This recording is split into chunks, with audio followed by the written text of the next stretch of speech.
Hello friends, आज हम इस वीडियो में कूलॉम का नियम पढ़ेंगे।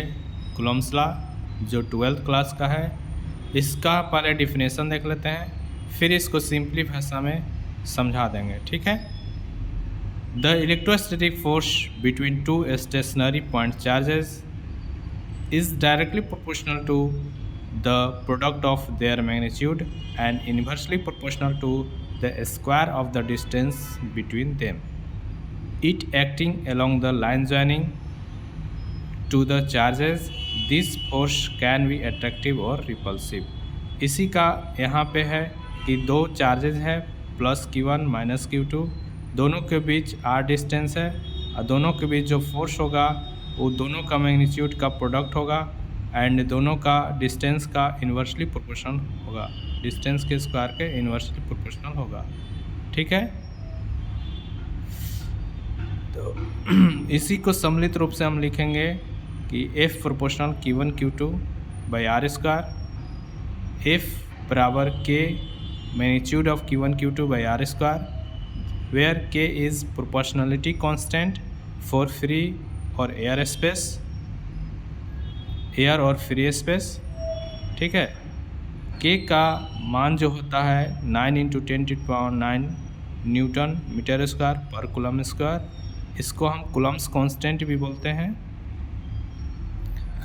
और K का मान 1/4πε0 भी होता है और 9 × 10⁹ न्यूटन मीटर स्क्वायर पर कूलम स्क्वायर, इसका अप्रोक्स मान ही है, एग्जैक्ट मान ये होता है 8.99 × 10⁹ न्यूटन मीटर स्क्वायर पर कूलम स्क्वायर। यहाँ एप्सिलॉन नोट जो होता है इसको एप्सिलॉन नोट बोलते हैं। ये देखिए एप्सिलॉन नोट ऐसे लिखा जाता है। और ये जो होता है परमिटिविटी ऑफ फ्री स्पेस। ठीक है। इसका मान 8.85 × 10⁻⁻12 फ्राडे पर मीटर या फिर कूलम स्क्वायर पर न्यूटन मीटर स्क्वायर होता है। ये जो फोर्स होता है उस सेम चार्ज के बीच रिपल्सिव होता है, जैसे पॉजिटिव पॉजिटिव या फिर नेगेटिव नेगेटिव के बीच रिपल्सिव फोर्स होगा।